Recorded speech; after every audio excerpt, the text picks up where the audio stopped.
একবার মায়ান নবী মোহাম্মদ রসুল্লাহ সাল্লাল্লাহু আলাইহি ওয়াসাল্লাম জঙ্গলের পাশ দিয়ে হেঁটে যাচ্ছিলেন। তখন তিনি দেখতে পেলেন এক ইহুদি একটি হরিণকে বেঁধে রেখেছে।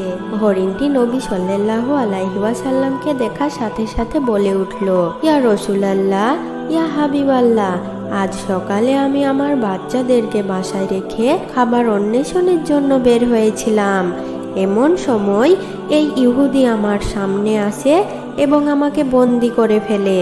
সকাল থেকে এই পর্যন্ত সে আমাকে বন্দি করে রেখেছে। ইয়া রাসূলুল্লাহ, আমার দুধের বাচ্চা রয়েছে, তাদেরকে আমি সকাল থেকে এই পর্যন্ত দুধ খাওয়াতে পারিনি। হয়তোবা তারা আমাকে না পেয়ে অনেক অস্থির হয়ে পড়েছে এবং দুধ না খাওয়ার কারণে তাদের গলা শুকিয়ে গেছে। হে আল্লাহর নবী, আমি শেষবারের মতো তাদের সাথে একবার সাক্ষাৎ করতে চাই। দয়া করে আপনি এর একটা ব্যবস্থা করে দিন। হরিণের এই আর্জি শুনে দয়ার নবী মুহাম্মদ সাল্লাল্লাহু আলাইহি ওয়াসাল্লামের অন্তর কেঁদে উঠল।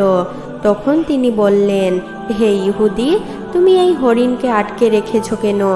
ইহুদি বলল, আমি এই হরিণকে শিকার করেছি, আর জঙ্গলের প্রাণী শিকার করা তো বৈধ, তাই আমি তাকে আটকে রেখেছি। তখন রসুল সাল্লাল্লাহু আলাইহি ওয়াসাল্লাম বললেন, হে ইহুদি, তুমি কি দেখতে পাচ্ছ না এটা একটা মা হরিণ এবং তার স্তন দুধে পরিপূর্ণ হয়ে গেছে? সে তার বাচ্চাদের দুধ না খাওয়ানোর কারণে অনেক কষ্ট পাচ্ছে। তুমি তাকে ছেড়ে দাও। সেই ইহুদি বলল, আমি এত কষ্ট করে তাকে শিকার করেছি, আর তোমার কথা মতো আমি তাকে ছেড়ে দেব? দয়ার নবী মুহাম্মদ সাল্লাল্লাহু আলাইহি ওয়াসাল্লাম বললেন, তুমি তাকে ছেড়ে দাও। শেষবারের মতো সে তার সন্তানদের সাথে দেখা করতে চায়। তার সন্তানদের সাথে দেখা করে এবং তাদেরকে দুধ পান করিয়ে সে আবার তোমার কাছে ফিরে আসবে। রসুল সাল্লাল্লাহু আলাইহি ওয়াসাল্লামের এই কথা শুনে ইহুদি বলল, বনের হরিণ কি তোমার বাপের সম্পদ যে তাকে একবার ছেড়ে দিলে সে আবার ফিরে আসবে? শিকার করা প্রাণী আজ পর্যন্ত ফিরে এসেছে, এর কি কোনো নজিরা আছে? রসুল সাল্লাল্লাহু আলাইহি ওয়াসাল্লাম যখন দেখলেন ইহুদি কোনোভাবেই হরিণটিকে ছেড়ে দেওয়ার জন্য রাজি হচ্ছে না, তখন তিনি তাকে বললেন, হে ইহুদি, তুমি হরিণটিকে ছেড়ে দাও, তার বিনিময়ে তুমি আমাকে বেঁধে রাখো। হরিণ যদি না আসে তাহলে তুমি আমাকে সারা জীবন বেঁধে রাখবে। ইহুদি বলল, তাহলে সেই কথাই রইল, আমি হরিণটিকে ছেড়ে দিচ্ছি, বিনিময়ে তোমাকে বেঁধে রাখছি। হরিণটি যদি ফিরে না আসে তাহলে তোমাকে আমি সারা জীবন মুক্তি দান করব না। অতঃপর সেই ইহুদি হরিণটিকে ছেড়ে দিল এবং সাল্লাল্লাহু আলাইহি ওয়াসাল্লামকে বেঁধে রাখল। ছাড়া পেয়ে বনের হরিণ তাড়াহুড়ো করে বনের মধ্যে হারিয়ে গেল। তখন ইহুদি মনে মনে ভাবতে লাগলো, সে আর কোনোদিনও ফিরে আসবে না, আর এই লোকটাকে আমি সারা জীবন বেঁধে রাখবো। এর চেয়ে বোকা মানুষ এই পৃথিবীতে আর কেউ হই নাকি? একটা বনের হরিণের জন্য নিজের জীবনকে সে বিপদে ফেলল। বনের হরিণটি দৌড়াতে দৌড়াতে তার সন্তানদের কাছে এসে পৌঁছালো। তখন তার সন্তানেরা তাকে জিজ্ঞাসা করলো, আম্মা জান, আজ সকাল থেকে আপনি কোথায় ছিলেন? আমরা আপনার জন্য অপেক্ষা করতে করতে ক্লান্ত হয়ে পড়েছি। আমরা আপনার দুধ পান না করতে পেরে আমাদের গলা শুকিয়ে গেছে। তখন হরিণটি তার সন্তানদেরকে বলল, হে আমার সন্তানেরা, তোমরা জীবনে শেষবারের মতো আমার সাথে দেখা করে নাও এবং আমার দুধ পান করে নাও, আর কখনো হয়তো আমার সাথে তোমাদের দেখা নাও হতে পারে। তখন হরিণের সন্তানেরা বলল, আম্মা জান, কেন আপনি এমন কথা বলছেন? কেন জীবনে আর আপনার সাথে আমাদের দেখা হবে না? হরিণটি তাদেরকে বলল, হে বৎসরা, তোমরা তাড়াতাড়ি করে আমার দুধ পান করো।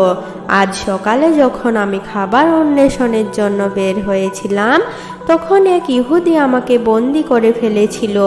অতঃপর মায়ার নবী মুহাম্মদ রসুল্লাহ সাল্লাল্লাহু আলাইহি ওয়াসাল্লাম সে পথ দিয়ে যাচ্ছিলেন। আমি তাকে তোমাদের কথা খুলে বললাম এবং তাকে আরও বললাম, ইয়া রাসূলুল্লাহ, আমার সন্তানেরা দুধ না খেয়ে পিপাসার্থ অবস্থায় আমার পথ পানে চেয়ে রয়েছে, আপনি আমাকে তাদের কাছে যাওয়ার ব্যবস্থা করে দিন। তখন মায়ান নবী সাল্লাল্লাহু আলাইহি ওয়াসাল্লাম তিনি নিজেকেই ওই ইহুদির কাছে জিম্মাদার রেখে আমাকে তোমাদের কাছে শেষবারের মতো দেখা করার জন্য পাঠিয়ে দিয়েছেন। ও আমার সন্তানেরা, নিষ্ঠুর ইহুদি আমার মায়ার নবীকে বেঁধে রেখেছে, তাই তোমরা তাড়াতাড়ি আমার দুধ পান করো। আমাকে আবার ইহুদির কাছে ফিরে যেতে হবে, আমি আমার নবীকে কষ্ট দিতে পারবো না। যখন হরিণের সন্তানেরা শুনল তাদের মা মায়ার নবীকে বাঁধিয়ে রেখে তাদের সাথে শেষবারের মতো দেখা করার জন্য এবং তাদেরকে দুধ পান করানোর জন্য এসেছে, তখন হরিণের সন্তানেরা বলল, ও আম্মা জান, আপনি কি করে ভাবলেন? মায়ার নবী ইহুদির হাতে বন্দী রয়েছে, আর মায়ার নবীকে এই অবস্থায় রেখে আমরা আপনার দুধ পান করব? আপনি চলুন, আমরা আপনার সাথে যাব। দয়ার নবী মোহাম্মদ রসুল্লাহ সাল্লাল্লাহু আলাইহি ওয়াসাল্লামের কোনো কষ্ট আমরা সহ্য করতে পারবো না। অতঃপর হরিণ ও তার সন্তানেরা মায়ার নবী সাল্লাল্লাহু আলাইহি ওয়াসাল্লামের মায়ায় তার কাছে যাওয়ার জন্য রওনা করলো। ওদিকে হরিণের আসতে কিছুটা দেরি হওয়ায় সেই ইহুদি মুহাম্মদ সাল্লাল্লাহু আলাইহি ওয়াসাল্লামকে বলল, হে মুহাম্মদ, তোমার মতো বোকা মানুষ আমি আর এই পৃথিবীতে দেখিনি। বনে শিকার করা হরিণ, তাকে ছেড়ে দিলে সে কি আর কোনোদিনও ফিরে আসে? আর একটা বনের হরিণের জন্য তুমি নিজেকে আমার কাছে বন্ধক রেখেছ। কিয়ামত পর্যন্ত সেই হরিণ আর ফিরে আসবে না, আর কিয়ামত পর্যন্ত তুমি আমার কাছ থেকে ছাড়াও পাবে না। মুহাম্মদ রসুল্লাহ সাল্লাল্লাহু আলাইহি ওয়াসাল্লাম ইহুদির এই কথা শুনে বললেন, ও ইহুদি, তুমি একটু ধৈর্য ধারণ করো, হরিণ অবশ্যই আমার মায়ায় আবার তোমার কাছে ফিরে আসবে। রসুল্লাহ সাল্লাল্লাহু আলাইহি ওয়াসাল্লামের এই কথা শুনে ইহুদি বলল, হে মুহাম্মদ, তোমার এই অলীক কল্পনা ছেড়ে দাও। আমি দৃঢ় বিশ্বাসের সাথে বলছি, কিয়ামতের আগে পর্যন্ত এই হরিণ আর ফিরে আসবে না। এভাবে কিছুটা সময় কেটে গেল, আর ইহুদি মনে মনে ভাবতে লাগলো, মুহাম্মদকে আটকে রেখে বড় রকমের একটা অর্থ তার সঙ্গীদের কাছ থেকে আমি ওসুল করে নিতে পারবো। বনের হরিণ কি কোনোদিনও কারোর মায়ায় ফিরে আসে? এই লোকটা একটা বেকুবি ছাড়া আর কিছুই নয়। এভাবে কিছুটা সময় অতিবাহিত হওয়ার পরে ইহুদি দেখতে পেল বনের হরিণ শুধু নয়, বনের হরিণের সাথে তার সন্তানেরাও ফিরে এসেছে। এই দৃশ্য দেখে ইহুদি অত্যন্ত অবাক হয়ে গেল। তখন মুহাম্মদ সাল্লাল্লাহু আলাইহি ওয়াসাল্লাম জিজ্ঞাসা করলেন, তুমি তোমার সন্তানদেরকে কেন নিয়ে এসেছো? কথা তো ছিল শুধু তুমি একাই ফিরে আসবে। তখন মা হরিণ বলল, হে আল্লাহর রসুল, আমি যখন আমার সন্তানদের কাছে ফিরে গিয়ে বললাম মায়ার নবী মুহাম্মদ রসুল্লাহ সাল্লাল্লাহু আলাইহি ওয়াসাল্লাম তিনি নিজেকে ইহুদির কাছে জিম্মাদার রেখে আমাকে তোমাদের কাছে জীবনের শেষবারের মতো দেখা করার জন্য পাঠিয়ে দিয়েছেন এবং জীবনের শেষবারের মতো দুগ্ধ পান করার জন্য পাঠিয়েছেন, তখন আমার সন্তানেরা বলল, ও আম্মা জান, আপনি কিভাবে ভাবলেন যে মায়ার নবী মুহাম্মদ সাল্লাল্লাহু আলাইহি ওয়াসাল্লামকে বাঁধিয়ে রেখে আমরা আপনার দুধ পান করব? ইয়া রাসূলুল্লাহ, তখন আমার সন্তানেরাও আমার সাথে রওনা করে চলে এসেছে। হে আল্লাহর নবী, আপনার সাথে এই বেয়াদবি করার জন্য আপনি আমাদেরকে ক্ষমা করে দিন। এতক্ষণ পর্যন্ত আমরা আপনাকে অনেক কষ্ট দিয়েছি। অতঃপর মুহাম্মদ সাল্লাল্লাহু আলাইহি ওয়াসাল্লাম ইহুদিকে লক্ষ্য করে বললেন, ও ইহুদি, এই নাও তোমার শিকার করা হরিণটি ফিরে এসেছে। শুধুমাত্র সেই ফিরে আসেনি, তার সকল সন্তানগুলোও তোমার কাছে চলে এসেছে। এখন তুমি তাদেরকে তোমার কাজে ব্যবহার করতে পারো। আর তুমি একথা মনে রেখো, আমি সত্য নবী। আমি শুধু মানুষের নবী নই, আমি বন জঙ্গল পশু পাখি এবং সমগ্র জাহানের নবী। এই বলে মুহাম্মদ রসুল্লাহ সাল্লাল্লাহু আলাইহি ওয়াসাল্লাম চলে যেতে লাগলেন। তখন ইহুদি পিছন থেকে ডাক দিয়ে বললেন, ইয়া রাসূলুল্লাহ, বনের হরিণ যার মায়ায় ফিরে আসে আমি বুঝতে পেরেছি তিনি আল্লাহর নবী ছাড়া আর কেউ নন। হে আল্লাহর রসুল, আমাকে আপনি আপনার হাতে হাত রেখে কালিমা পড়ে মুসলমান বানিয়ে দিন। আর এই হরিণের আমার দরকার নেই, আপনি আমাকে আপনার চরণ তলে রেখে আপনার গোলামি করার সুযোগ দিন। অতঃপর মুহাম্মদ সাল্লাল্লাহু আলাইহি ওয়াসাল্লামের হাতে হাত রেখে সেই ইহুদি মুসলমান হয়ে গেল। অতঃপর ইহুদি হরিণটিকে মুক্ত করে দিল আর বনের হরিণ মায়ার নবী মুহাম্মদ রাসূলুল্লাহ সাল্লাল্লাহু আলাইহি ওয়াসাল্লামকে সালাম করে তার সন্তানদেরকে নিয়ে চলে যেতে লাগলো।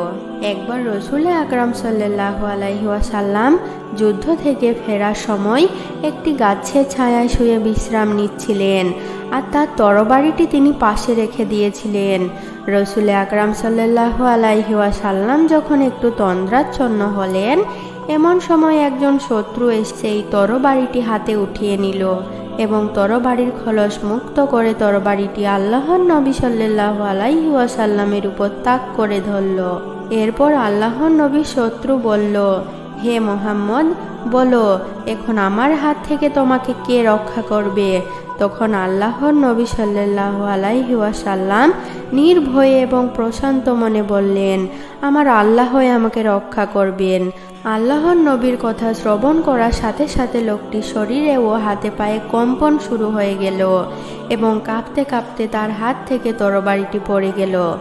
অতঃপর রাসূলুল্লাহ সাল্লাল্লাহু আলাইহি ওয়াসাল্লাম সেই তরবারিটি তার নিজের হাতে উঠিয়ে নিয়ে বললেন, এবার বলো তোমাকে আমার হাত থেকে কে রক্ষা করবে?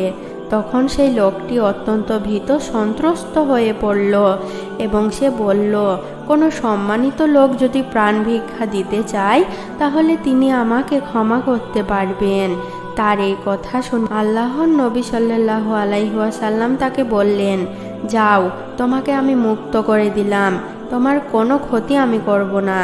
রাসূলুল্লাহ সাল্লাল্লাহু আলাইহি ওয়াসাল্লামের এই উদারতা ও মহানতা দেখে সে লোকটা অবাক হয়ে গেল এবং সে তার সম্প্রদায়ের কাছে ফিরে গিয়ে বলল, আমি এমন একজন ব্যক্তির সাথে সাক্ষাৎ করে আসলাম যার মহানতা ও উদারতার কোনো তুলনা হয় না। হে আমার সম্প্রদায়, তোমরা জেনে রাখো, আজ থেকে আমি তোমাদের সঙ্গ ত্যাগ করে সেই লোকটির সঙ্গে থেকে প্রাণ উৎসর্গ করব। সেই লোকটি পুনরায় নবী আকরাম সাল্লাল্লাহু আলাইহি ওয়াসাল্লামের কাছে ফিরে এসে আরজ করল, হে আল্লাহর নবী, আপনি আমাকে মুসলমান করে নিন এবং আপনার চরণ তলে খেদমত যোগদান করুন।